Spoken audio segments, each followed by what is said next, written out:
کیا جے I T بھی سیاست کر رہی ہے؟ جے آئی ٹی ٹھیک کر رہی ہے؟ کیا کر رہی ہے جے آئی ٹی؟ دیکھیں جے آئی ٹی سیاست کرنا چاہے بھی تو نہیں کر سکتی. جے آئی ٹی نے 2+2 4 کر کے سپریم جے آئی ٹی کا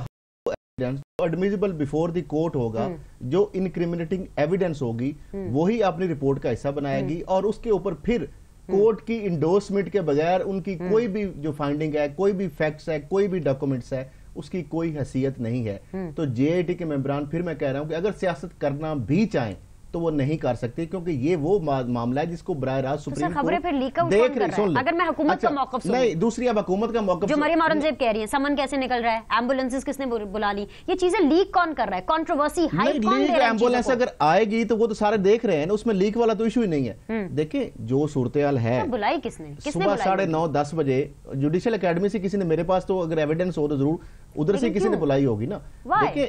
اس لیے کہ کچھ میں بھی ان کو فیل ہوا ہو کہ 2 معزز صاحبان جو بیٹھے ہیں, کیونکہ صبح 9 بجے سے لے کر 6 بجے تک سعید صاحب بھی بیٹھے تھے, پھر حسین صاحب بھی آئے ہیں وہاں پہ, تو روزہ بھی تھا. تو میں بھی سوال جو آپ جب کرتے ہیں, گرلنگ کسی کو کرتے ہیں, مطلب اس کو گرلنگ کہا جاتا ہے نا, جب طارق شفیع صاحب کمرے سے اٹھ کے باہر چلے گئے اور ان کا جی بٹھا دیا کمرے میں, پنکھا بند ہو گیا, اب ان کے لیے اے سی وغیرہ, وہ جس طرح پھر عظمت سعید صاحب جسٹس صاحب نے بھی کہا کہ دعوت پہ تو نہیں بلایا گیا تھا نا, تو 14 گھنٹے مجھے بٹھا دیا گیا. اچھا اب مسئلہ یہ ہے کہ ایک تو جے آئی ٹی کو 2 ممبران کو ڈسکریڈٹ کرنے کے لیے ایفرٹس ہو رہی ہیں, ایک اور اگلی درخواست بھی تیار ہو رہی ہے جو پی ایم ایل این کی طرف سے. وہ درخواست تیار یہ ہو رہی ہے, ایک تو یہ ہے کہ جے آئی ٹی انکانسٹیٹیوشنل ہے. اچھا دوسرا یہ ہے کہ اس کی کمپوزیشن کے اوپر اعتراض آنے لگا ہے کہ چونکہ یہ معاملہ ہے کرپشن کا یا پاناما لیکس کا یا مس یوز آف اتھارٹی کا, تو یہاں پہ سن لینا, تو یہاں پہ یہ کوئی معاملہ لا اینڈ آرڈر کا نہیں ہے, یہ انسداد دہشت گردی کا معاملہ نہیں ہے, یہ کوئی لا اینڈ آرڈر کا مسئلہ نہیں ہے. لہذا ایم آئی اور آئی ایس اے کے جو 2 نمائندے ہیں ان کو بھی اس میں سے نکالا جائے. یہ اگلی درخواست ان کی جو تیار ہوئی. دوسرا جو سیف الرحمان صاحب کو نے میاں صاحب کو بہت بڑی ایک مطلب ٹریٹ دی ہے, یعنی اس کو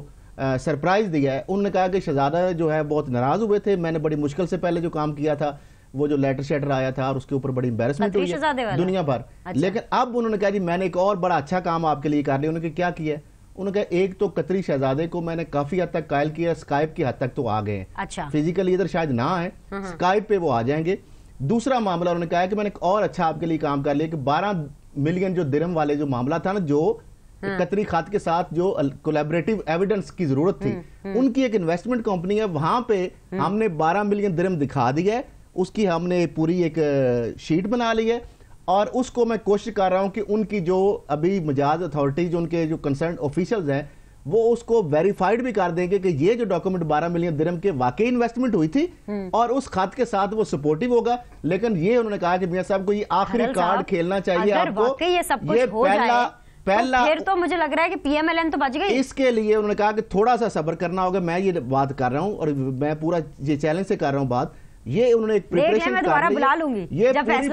کر لی ہے, اور یہ آئے گا آپ کو آخر میں, جس طرح آخری ہمیشہ ہوتا ہے نا قانون جو پریویل کرتا ہے, جس طرح قطری خط لاسٹ تھا, اب یہ قطری ٹریل بھی لاسٹ ٹریل ہوگی, منی ٹریل آئے گی, یہ لاسٹ ہوگی. لیکن بات پھر وہی ہے کہ ایک جھوٹ چھپانے کے لیے جتنے مرضی اس ٹریل کو پھر لندن میں لے کے جائیں گے, وہ پکڑا جائے گا. اور ایک اور اہم بات, نیلسن اور نیسکول کے حوالے سے جو سب سے بڑی اب تک جو بات سامنے آتی ہے کہ 1 جون 1993 کو پہلا فلیٹ لیا گیا, یہ جو نیلسن اور نیسکول کے حوالے سے. آپ کو میں ایک اور اس سے بڑا انکشاف یہ بتا رہا ہوں کہ اس سے پہلے 92 کے اندر یہ شریف فیملی ان فلیٹس کو آن کر رہی ہے. 92 کے اندر,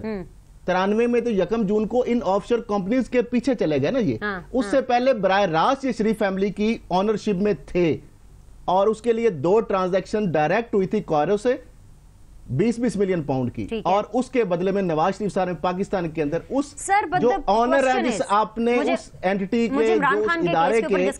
اس نے ڈائریکٹ اپنے اکاؤنٹ سے وہ ٹرانزیکشن کی تھی. بٹ the point is کہ پی ایم ایل این کی جتنی بھی منی ٹریل ہے وہ قطری لیٹر کے اوپر بیس کر رہی ہے. اگر آپ جس طرح سے کہہ رہے ہیں کہ اسکائپ تک آ جائیں گے یا مزید وہ کوپریٹ کریں گے جے آئی ٹی کے ساتھ قطری شہزادے, تو سر اور وہ جو ملین والا 12 ملین والی بات آپ کر رہے ہیں, پھر تو مسئلہ حل ہو گیا نا, پھر تو مسئلہ حل ہو گیا. یہ تو آپ گڈ نیوز دے کے جا رہے ہیں. نہیں, وہ تو عمران خان کے بھی کاغذ صحیح حالانکہ ہیں, لیکن اس کے باوجود ایک آدھ کاغذ مسنگ ہے تو سپریم